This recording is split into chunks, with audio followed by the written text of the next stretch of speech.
ఇప్పుడు ఒక బండి ఉంటుంది, బండి వెనుక కింద కొన్ని సామాన్ ఉంటుంది. ఆ సామాన్ తీయలేము, తీస్తే బండి పడిపోతుంది. అట్లాంటి కొంతమంది నాయకులు ఇవాళ మా బీజేపీలో సీనియర్లు ఉన్నారు.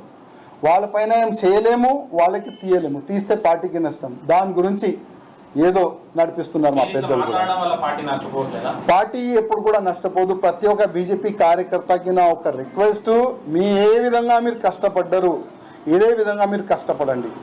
ఇవాళ లేకపోతే రేపు పార్టీకి అన్యాయం చేస్తున్న ఓళ్ళ పైన 100% చర్యలు ఉంటుంది.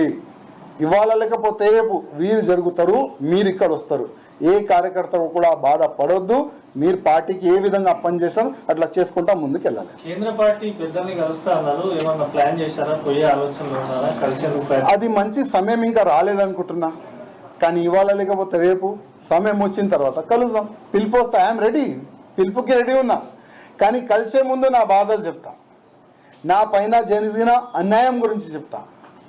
వాళ్ళు సాటిస్ఫై అయిన తర్వాత వాళ్ళు ఏ మార్గం చూపెడితే ఆ మార్గంలో నడుస్తాం.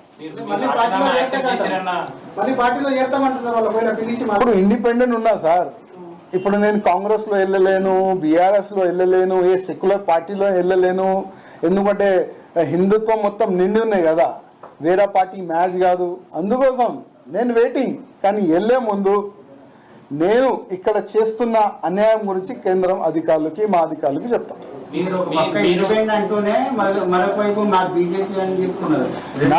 ఇవాళ కూడా నా బీజేపీ, రేపు కూడా నా బీజేపీ ఉంటుంది. మొత్తం మా మీడియాకి చెప్తున్నా, గతంలో కూడా నా బీజేపీ, ఇవాళ కూడా నా బీజేపీ. కవితను ఉదాహరణ చేసుకుంటూ ఇంతకుముందు అడిగిన క్వశ్చన్ మళ్ళీ రిపీట్.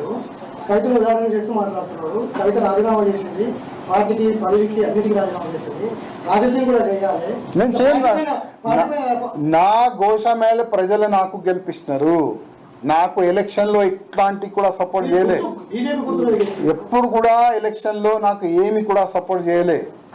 మూడోసారి కూడా గోషామేళ ప్రజలు నాకు గెలిపిస్తున్నారు. రాజీనామా ఇచ్చే అసలు అది ఆ ఛాన్స్ కూడా రాదు. నేను ఈయన కూడా ఏం చేస్తారు చేసుకోండి. గతం కూడా చెప్పినా, ఇప్పుడు కూడా చెప్తాను. మీరు ఒక్కసారి ఎంక్వైరీ చేసుకోండి.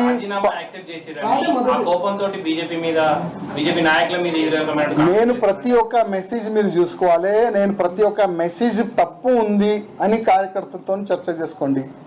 నేను ఇచ్చిన ప్రతి ఒక్క మెసేజ్ కార్యకర్తలకి ఫేవర్గా ఉంటుంది. నా మెసేజ్ వాళ్ళు చేస్తున్న తప్పులు ఓకే, బీజేపీలో ఉన్న కొంతమంది భయపడి మాట్లాడరు.